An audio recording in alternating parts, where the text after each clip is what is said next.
Okay, Mr. Rocco Moon, brother, how you doing today? Man, I'm good, man. Thanks for wanting to engage and have discussion about meaningful stuff. Uh, life is pretty in a profound way right now. I feel very stable, sturdy, and grateful, humbled, anchored, and getting ready to be a dad. So that's like a main thing. Have you felt an energy change within you at all? For sure. Yeah. I would say the most palpable, noticeable Yeah. component is literally like this somatic identity shift out of my head into my body. Like, and that feels like something that I've been wanting, seeking, da da da for years. But like, we're just jumping right into it. Seeing a woman that I love, that I had sex with, that I did this thing that you want to do when you feel sexually attracted to somebody, and you do that thing, and then the stuff goes out of you into them, and then their body, and then it's in there, and then it starts, it's like Yeah. Living. It's it's like it's in there, and then she has an app, and it says like, today your baby has eyebrows. Today your baby's pinky toe fully formed. Today is today it has eyeballs. Today its skull took. It's yeah. like this is happening inside because we and not what Without you guys having to do anything more. just from that union. So many other automated processes clicked in. And to say that to finish the piece of like the shifting into my body more, I also notice it in my vocal tone. I've listened to these like voice memos from they clearing out my phone and like listening to voice memos from 2016 and stuff. And I almost always sound like I'm higher in my vocal tone is like a totally. I was like, whoa, my this shift has been occurring for a while, but now a piece of me is outside of me in this realm. And it's going to obviously intensify when, the baby's walking around and it gets a driver's license. But even right now, it being in her belly is such this like teacher. And so it's a really paradoxical feeling for me of, wow, about to be a dad. That's like a role in society. But also, I have no idea how to do this. So I'm completely a student again.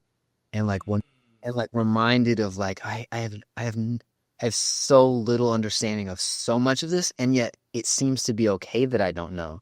So let me stay humble, ready, willing, beginner mind, empty mind, present. How can I help? How can I be of service? This is, Yeah. whoa, do you need water? Do you want me to move? You want me to move this? You want me to, shit. Okay, yeah, no, don't need to touch nothing. Got it. Let me know. Let me know. So yeah, man, humbled in a kind of way like that. Yeah, honestly, I see many people have kids, and I'm glad that you're having a kid. I feel like your head is in the right place. You'll be such an amazing teacher to your child that they're already blessed to have you as a parent by default. So I'm actually really excited to see what that baby learns and does. It's probably gonna be a little Jedi right away from the start. I I would be honored to steward a young Jedi into this realm. Yeah, yeah. That's beautiful, bro. How about you, man? How's everything with you? Where are you in? Are you in? You look like it's potentially California. I'm in Los Angeles, bro. Yes, if the palm tree, well, not out, can't see it through the window right now, but Yeah. yeah, I'm in Los Angeles, man. No kids yet. Still, I think, um, really being okay with being a human being. You know what I mean? I think, in my spiritual journey, I've always had a tendency to, like yourself, go to the head and kind of want to separate from the humanness that is dirty and flawed. But now, as I'm getting older, is like learning like to accept it and be like, yo, this is part of the game. Like, This is the experience. Don't tune out. Don't suppress it. Like, you're in a system, you're in a game. This is part of the experience. Don't try to bypass it. You're actually going to get more spiritually if you engage with it while maintaining your sanity. So, it's pretty interesting, man. So I'm just trying to embody that. Nice. Well said. Yeah. But tell me now, what have you been working on? What are the things you've been learning? I know there's some things that you've been embodying yourself. What kind of things have you been focusing on? Man, I stay one project at a time, and I found my kind of main passion is in communication. And communication allows clean correspondence with one teammate at a time. And you've seen the visual of like a chess master who walks in a room and there's like 12 chess players with their own chessboard, but their chess master goes and plays each one of them, and they're all playing one game, but the chess master's playing 12 games. Yeah. And I watched this show a lot of people did called Queen's Gambit on Netflix, and I saw that archetype. I was like, that's who I am, and it's something I've just felt texturally inside my being and felt very misunderstood. The dozens and dozens and dozens of times that people have potentially attempted to be lovingly advising me, and they say you should really just focus on one thing. Yeah. Since I was probably 19, when my impulse to do film and music felt like so required in my soul, like I have to do these, I have to do both of them. And it's also the feeling of being a farmer and a gardener, where it's like very unimpressive. It's just like tending to the land that you've been given, and you need sunlight, you need water, you need good soil and wind, and these things that you have zero control over, but you can control a good amount of it also. You can curate this environment. And I believe that we are all given tools, capacity, and an environment. And there are items in that environment, and what do you do with what you've been given? Yeah. That's pretty much all we have. And so I love storytelling, and I love utilizing time and space as wisely as possible. And so I find that collaboration is when two or more are gathered in thy name, thy kingdom come, thy will be done on earth as it is in this most amazing scenario possible. And so for me, filmmaking is part of that. Music is part of that. Fashion or telling story through brand identity and potentially material is that as well. I just finished this epic book with my dad, which I feel like I've been wanting to make a book or make a movie or make a song and make stuff with my dad for so long. But it's called Gonzo Life, and it's basically a coffee table book. It's like 500 pages. Every page is like a beautiful collage, and it's every year of his life for he's 76 years old, and he's lived this one of the most fascinating lives I've ever been aware of, let alone to know him closely. And I'm like the architect of it. He 2 years ago, he was like, son, let's make a book. I think it should be like every picture that exists of me, pull it off the internet. Can you start on that? I was like, every picture of you? Every picture? What do you, wait a minute. Yeah, it's like just a bunch of pictures. Well, there's got to be more to it than just like a bunch of pictures, So it's been a fun process to bring my skill set into that with him. And so, that's my main collaborator. And finishing this album called Tiger Lily Quantum, and working with an engineer, worked with this incredible musician that really brought it to life more. That's a beautiful name, by the name. Tiger Lily Quantum. Yeah. It's fucking badass.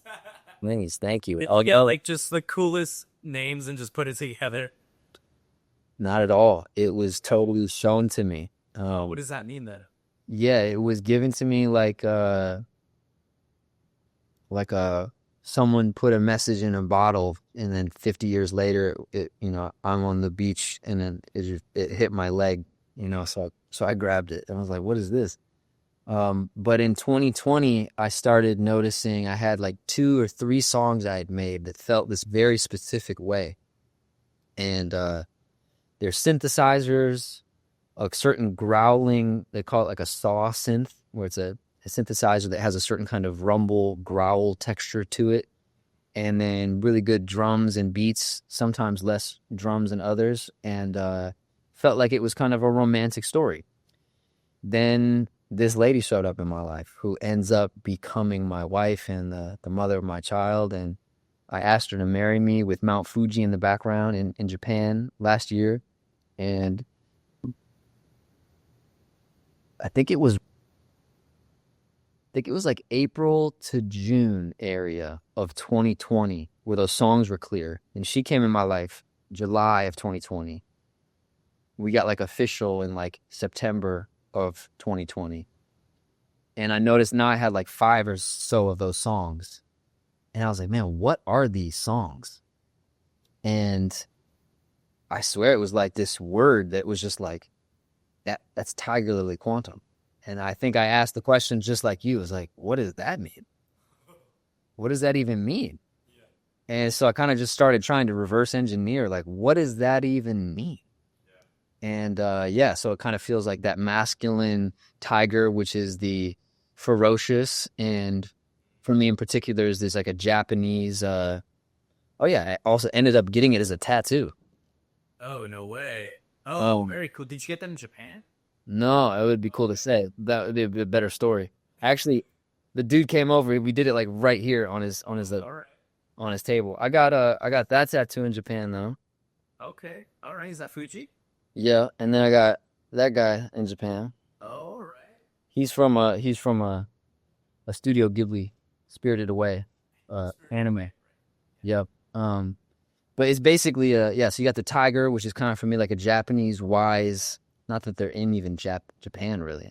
Now that I think about it, but it's like this character of they're somehow wise, but they're also hyper powerful. Obviously, it just feels like a masculine energy of ferociousness. But if they're reserved, they're also calm, as they can they could kill you if they needed to. But hopefully, we're in good standing and it's all peace. Yeah. And then the lily is this flower, just so the embodiment of beauty and grace. I think also is a quality. And there's this goddess Kuan Yin, and this association with the connection to the moon and just grace, I think is probably the main word. And then the quantum is, yeah, the material worlds coalescing through signs and the divine organization of what seems like randomness, but yeah, the masculine and the feminine, and then the ether. And it's really the story. That's all some kind of heady sounding esoteric BTS, but the simple story is it's about finding love in the internet. Finding real connection in the age of the internet, I think, has become a myth.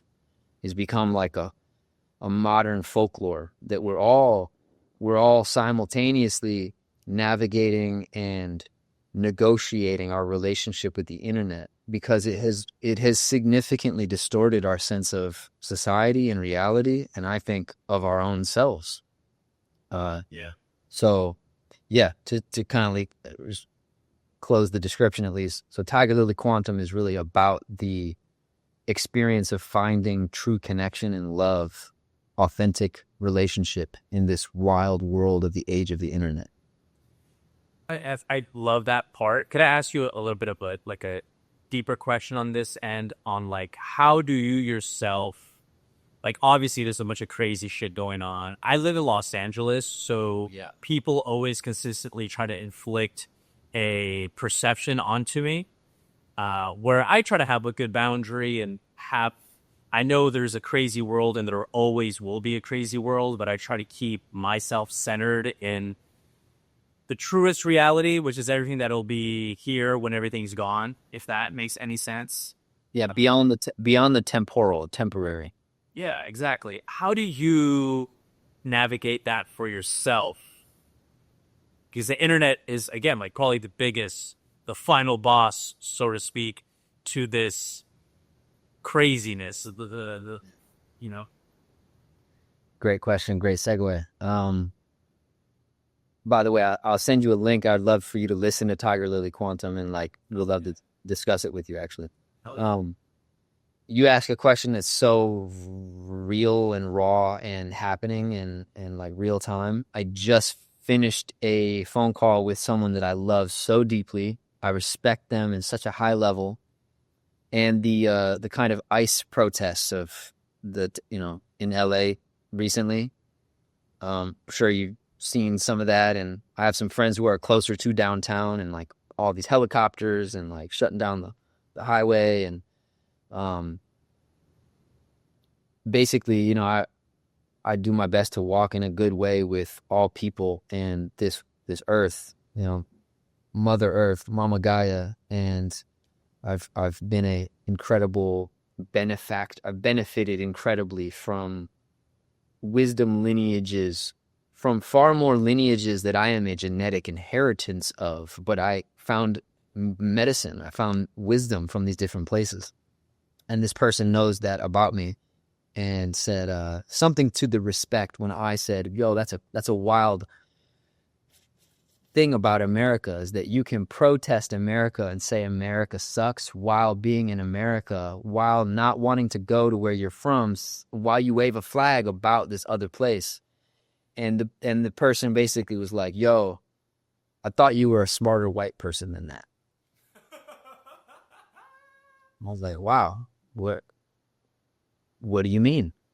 And was just like turned into this huge philosophical thing of like, California was Mexico before colonialism, and all European white people brought was colonialism, which is the toxic of, the most toxic evil of this earth, and blah, blah, blah, blah. Basically white people bad, colonialism bad, capitalism evil. And I was like, man, feel you, but also name a better place than America. Why does everyone want to be in America? I haven't even said I'm right and you're wrong yet, but just asking questions, asking for a friend.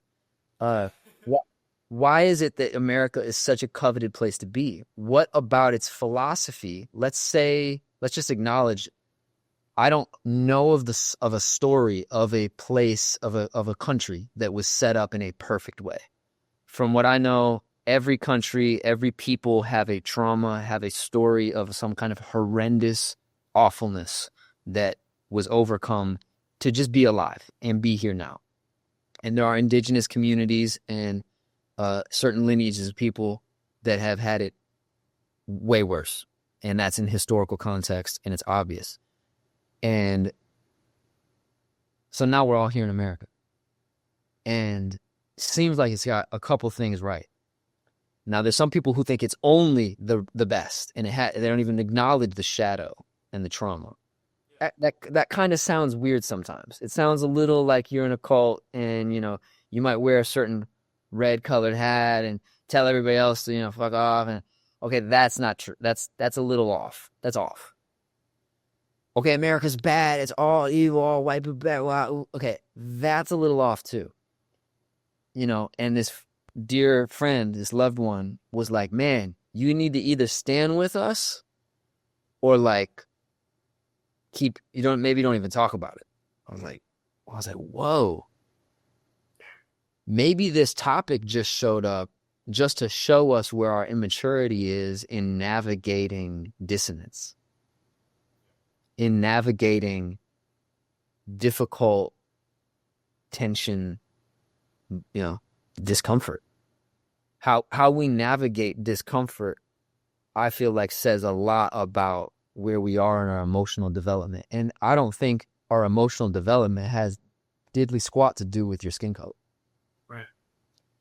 So I feel like the internet has become a kind of quantum mirror for humanity's own hyper fractured, traumatized, fragmented psychosis and amnesia with who we are as in our spiritual true nature. And so, yeah, everybody's is more people get Me Too'd and more people, it's like cancel culture. It's the attempt of pinning someone on a single point of their identity. It's not everything that they are, but it's one piece of what they are. And yet there are sometimes situations that happen and someone tries to pin you, or a group of people try to pin on you that that is all that you are. And it's not. It's just one piece of who you are. So yeah, I don't remember the question, but it's like it's tricky to navigate, man. No, And I it's think definitely tricky, and this is what I kind of said. Like the internet is kind of like this final cost right now in oh yes, see where it's like, we've always been struggling with not only survival but then with our spirit, and now it is amplified to the max, and we still have these, very, very, very old biological brains that are subjected to pleasure and all these fallacies and flaws. So, like, how do we survive and not only cope but thrive? may I jump in on that real quick? Please, I'm asking. Part of one of the main things I think is helpful to look at. I thought I had his book. So Yogananda, your autobiography of a yogi.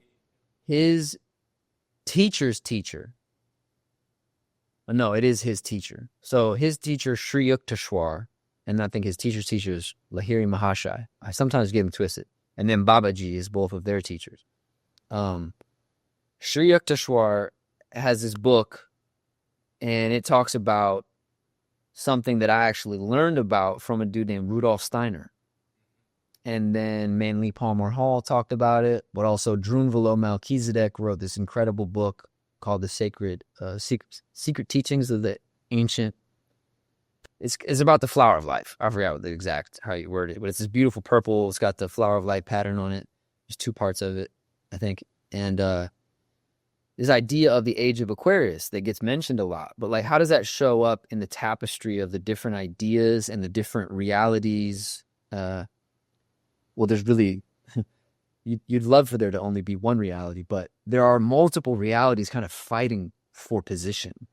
And that's what I believe we argue about as a tribal society. And so one of the things that gets talked about is like the Iron Age, this Silver Age, and there's different ways to look at the Kali Yuga and Dwarapa Yuga, and these different yugas are different eons, and an eon is really like a season. And saying all that to say, I don't know all the exact minute differences and details, but what stands out to me from it is each celestial season brings with it a different texture of prominent, predominant consciousness. And I feel like where we're at right now is our base level needs for some of us. Obviously, that's why it's such a tragedy when we see that, someone starves of hunger, and then, Los Angeles, what a place where our ultimate manifestation of dichotomy is so prevalent. The mansion and then Skid Row, downtown LA, someone pulls by in a Rolls Royce and then Skid Row. And that is a snapshot mirror of us as a humanity. Each side of the spectrum it's existing simultaneously. But what I believe is happening is a kind of folkloric, like it's a component of the season that we're in. And with that, we have certain level base needs met, but now we're like navigating and negotiating the reality of our identity. This huge topic is, I run my family's media and social media. And so I see a lot of shit that I probably would not see unless I was on their social media. But it's just such an argument of like, you can be whoever you want to be, some people say. And then other people are like, well, not anybody. You can't be anybody you want to be. Like, you're you. And like, you actually can't be Spider-Man. Yeah. Nor can you be like a cat named Bob. Right. Like, you're a dude. And it's like, well, I identify as, And so the loosening of the grip of identity to me is a byproduct of the season of our kind of celestial chapter. And, karmically speaking, it's like, yeah, well, that person probably popped up in that family. That family has a real rigid identity kind of situation in their own right. So this person is actually a mirror to the fragmentation and trauma of rigidity and maybe lack of identity or lack of individuality. So this person's going super individual. And that's a pendulum that I feel like arrives for really all families, all tribes, and then us as a society. It's a pendulum that swings. So anyways, wanted to point at that specifically, the age of Pisces into the age of Aquarius, there are these metaphysical, psychological kind of avatar characteristics that are like, wow, that's an old characteristic. Okay, that's a bit of a new cutting edge characteristic. This seems unhealthy. That seems healthy. Not only does that seem healthy, that seems like it's on the leading edge of health. It seems like it's on the leading edge of functionality. We met through Brother Troy Casey, Brother Paul Chek, people that are like a Sadhguru or a Tony Robbins or name the list of people who are embodying consciousness in a really beautiful way. And they're physically embodied, mentally, socially. They're on their dharma, they're on their path, they're in service in some kind of way.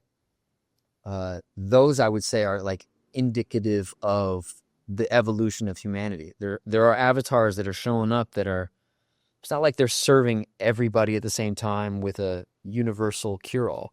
Right. Sadhguru is not for everybody, but he is here in a very specific mission and he's helping out with a very specific calling. And it's, for him, it's his whole life, his devotion to that. And so amongst all of the problems that we have, I do notice there are a lot of people who are like you and me. We're waking up to who and what we are called to be, to try to utilize, what we've been given, to utilize it in the best way possible. And it turns into a mission in some kind of way. So, yeah. Yeah, I feel personally, I'm going to speak personally, I feel kind of tired of it all. Like, I was hoping that, I know, Republicans took the House, the Senate, the presidency, and I was hoping, all right, fine, just take the lead. Let's just make some change. Let's fucking go. And then, Trump and Elon, and then this, and then that. It's like, bro, I'm tired as fuck, dude. And I want to have peace. And then there's war. And then there's me trying to live a good life that's like this big and do little good, like this much.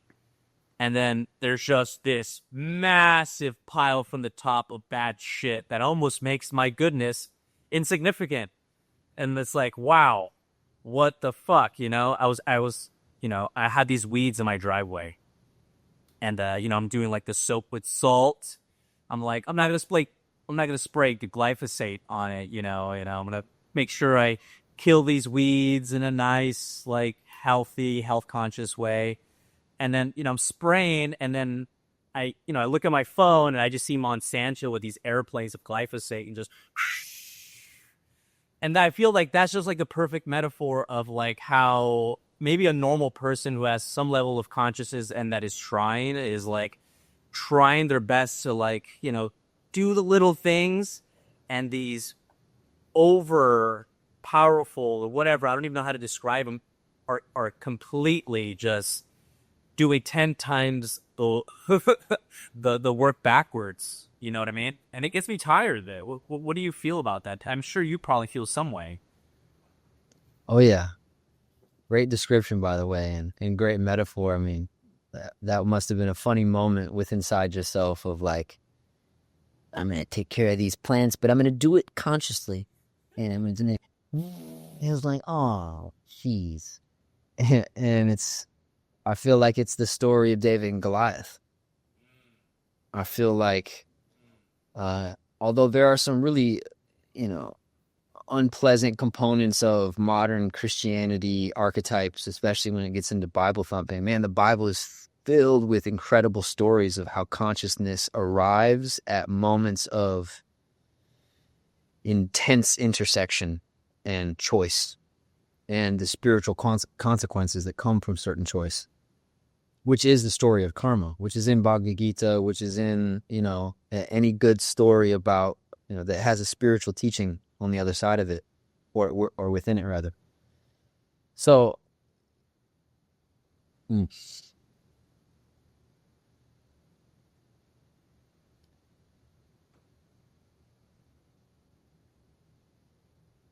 yeah. So the first part is when you talk about like the bigger and the planes and Elon and Trump, and then these people hate these people, and then you look like one of those people. So like, you suck. I'm like, well, I didn't even do it. What? And you're like, Bro, what? no, I'm on the same boat. I've had, I'm Mexican, right? So, people automatically put me in a camp, right? And then I always like to offer a logical perspective. And instantly, if you give a perspective, at least in my experience, that isn't, in a box, you'll get kicked out of the box or, burnt at the stake. It's ridiculous. Yeah. So that to me is right. This is what I was kind of grabbing. I was kind of grabbing a couple things to sew together. The first part, all of that stuff, and like, it's all WWE. It's all WWF, and most of those characters are actors who forgot they're in an opera. And they also usually get the front seat in the argument about what's going on. Those who forget they're in the opera? Yeah, they lead the argument of what's real. That's annoying. Well, that is the story of the fall of humanity. Where is that? Is that in a book? Is that a... It's probably in a book somewhere. That is the story of third density consciousness. Do you know about the law of one and the teachings of Ra? Only because you taught me on our last podcast, so yes. Man, fascinating audiobook to move through. Go on YouTube, Law of One audiobook or whatever. And there's one that sounded like a terrible robot, and then there's one that was like, oh, I could listen to this. But if you actually read the book too, it's like, whoa. And then if you find out how it got written, you're like, whoa. It's not even from that book. It's also in Vedantic yogic teachings, and I'm pretty sure it's elsewhere, but it's just the teaching of the densities, the 7 densities of consciousness. And I think we talked about this on our last chat as well, but third density is where humanity has been since we found speech. And to me, it is where it is, tribalism is a way to describe it, but it's not unity consciousness. Think of it as the chest is the heart, the gut is the tribe. Now, when you heal your gut, funny enough, you can move into your heart. The Buddha is really, I would say, the evolution of consciousness through the Ajna chakra and the crown. I would say that the Christ as a state is the evolution of consciousness through the chest, through the heart. And this one is a little bit more interested in action in the world. This one's a little bit more about the dissipation. What is that word? Dissipation. Is that a word? Dissipation? No, it's not. It's not dissipation. That's not a word. Dissipate. It has to dissipate. Kind of like disconnect. It is the dissipation. It just sounds so weird coming out of my mouth. Dissipation. Is there a word dissipation? And if so, what does it mean? Dissipation. Dissipating living. A descent. What's so specific? Dissipation. Converting mechanical energy downward flame. It seems like an unraveling. Long story short, there is the Buddhic state is interested in the unraveling of attachment to the world to a certain degree, and the arriving at a more objectively true place. We'll call it that. The Christ is about taking that realization of the ultimate truth into this world to change what is untrue about the world who is fallen, which is technically untrue or mistaken about the unrealness or convinced that the unrealness is real. You ever heard of the Course in Miracles? I heard. I don't know too much detail. Fantastic. Really recommend doing the daily workbook. Literally, it's like a single sentence that is a mantra that you can just do one day at a time. Now, there's also an accompaniment by a dude named David Hoffmeister, who is fuego at describing the metaphysical implications. Also, a book called The Disappearance of the Universe for a guy who is very devoted to the Course in Miracles. But this is all a metaphysical, and I would describe it as a vertical participation. You're taking your identity and you're wanting to take it where? Up or throw it down? You want to take that shit up. You want to take it up into a higher octave, into a higher expression, which I would also associate with a greater manifestation of beauty. Yeah. Like, we're going to go full circle here, but so this would be weird, right? If someone said, that's hideous and disgusting. Right. You'd almost, I would say 99.9% of humanity would be like, wait, why would you say that? What's hitting? But most people would probably say, those are beautiful. Yeah. Eckhart Tolle talked, they actually smell really nice too. And I got them for my wife because I think she's beautiful. And she doesn't need a reason to be getting flowers. She's just amazing. And she has a baby growing inside of her, so she definitely deserves flowers every day. Or every few days, whatever, once a week. But Eckhart Tolle talks about flowers. They have no utility. They are a evolution of plant life to the point where it's just this expression of a beauty that if you really got into the definition of like what is beauty, the definition of beauty, a combination of qualities such as shape, color, and form that pleases the aesthetic senses, especially sight. So we're getting into pleasantness, and pleasantness, you could say, is preferential or more towards well-being. Now, if you were to describe ugly or hideous or tragic or destructive, think of, probably describe like maybe Skid Row. You describe sewage, poop and shit and dead bodies flooding out of the gutters while children try to run away from a tsunami. That sounds terrible. That sounds awful. Sounds like bad. So that is like kind of the worst case that we want to avoid.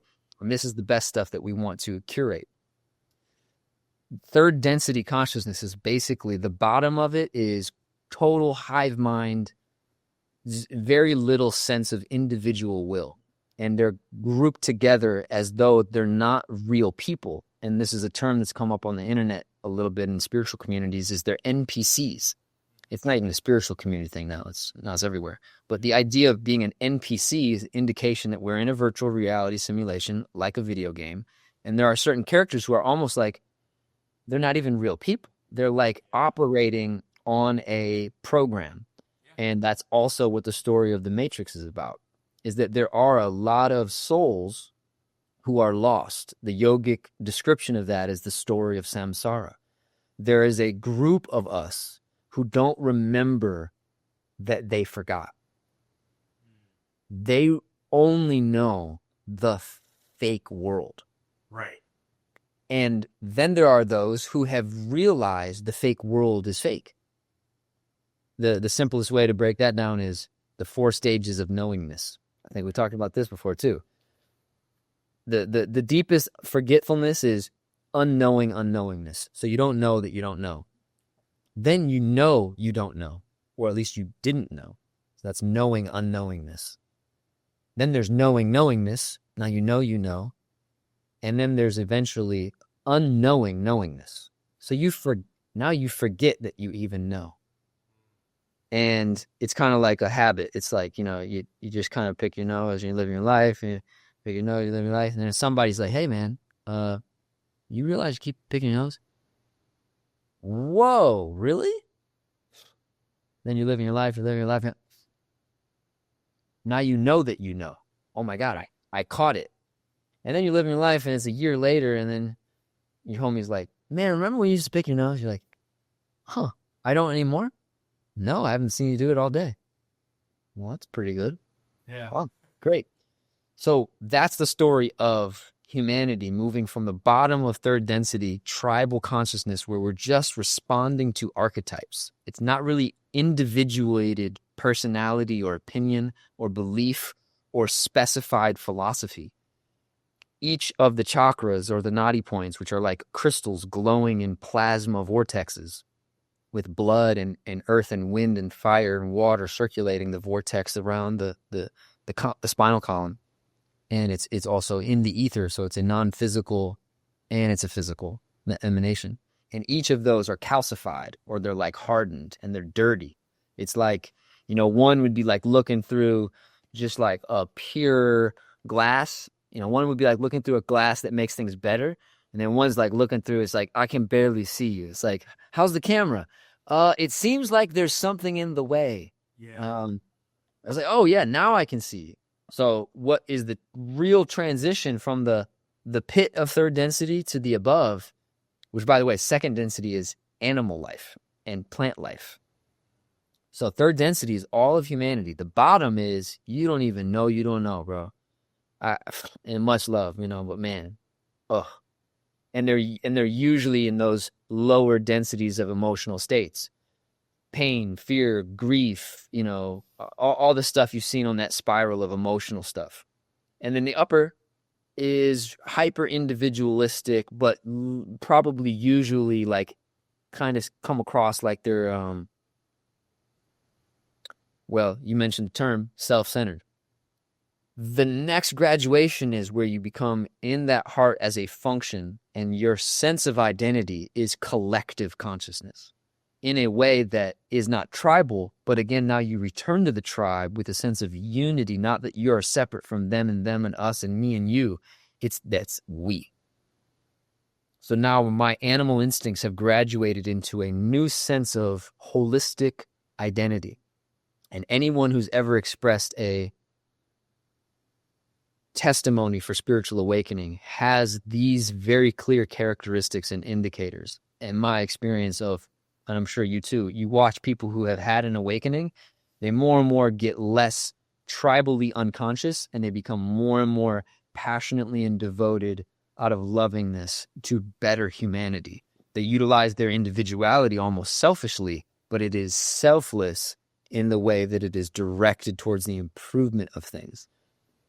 I think of Tony Robbins lately. It's just been really moved by him. And also I'm really moved to, I might have like learned a couple spiritual things, but I'm like, man, how do I make money? I would like to know more about that to improve some aspects of my quality of life. And Tony Robbins has like 111 companies. And I'm pretty sure he's clearing a B, yearly. Yeah. And so, but he's super helping, like so much help. And obviously educating as well. Some people just help, but they're not necessarily philosophically educating.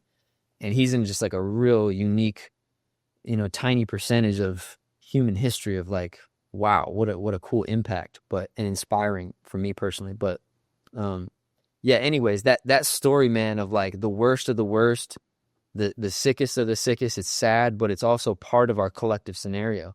And it's part of the contrast that inspires us to go and seek spirituality or seek well-being or seek, some kind of betterment. But no, it's a wild world, man. And yeah, but my first answer was it's mostly WWF. Yeah. Yeah. No, I think you had me thinking about how even though we feel so small in the WWF type, fucking crazy drama, it actually allows us the opportunity to kind of go a bit deeper, I guess. So I guess that's one way of actually going further out of the matrix, because I can look at my phone and see all the bombs that are being dropped. I can see all the bullshit that's happening in Washington, but I step outside, I hear a couple birds, I put my feet on the grass, I calm down. So I think it's also a good opportunity for us to be able to find the real truth faster. You know this? You ever heard of this book? No Mud, No Lotus. Yes, I've heard of it. Pretty much sums it up. It's like you don't get the beauty without having the worst possible suffering. Yeah, fuck. And do you believe that's, is it a cycle, or is one always there and they just amplify through contrast? Is it my perspective? I believe that humanity is a high school. And so if you're here, you're learning something. And it seems visible when someone is learning their lesson well. And it seems visible when someone is not learning their lesson well. Wow. Everyone is also entering their education from a different starting point. And just because someone's coming from but also starting point specifically in the idea of like, one person's starting point in this incarnation might be a PhD. So their next thing is like another PhD. Another person might be coming at like a second grade or like, high school graduation level. And everybody's coming into the same moment together. I have a divine mentor who was talking about, you never know where someone is in their race. You don't know where they are in their lap. Right. Because we're all running around the same, track, call it for the metaphors, for the sake of the metaphor. But like you might be on your second lap and you pass somebody, you're like, man, this guy's going slow. He's on his 5,000th lap. And you don't know when his race ends. He might not know when his race ends. You might not know when yours ends. You might have forgotten that you don't know when it ends. And you're running how you're running now, but wait till you're lap 390. Wait till then, because it's actually, maybe you could say it's predestined that you're going to sprain your ankle on lap 374. Yeah.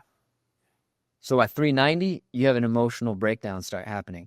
Now lap 460, you have this beautiful emotional maturity. Because you were cocky to begin with, and you broke your ankle, and you had but you're still going. You still got to go. So by the time you get here, you actually have this nice kind of posture, and you start. And then I think part of the trippy thing about the lesson that we're all living and learning together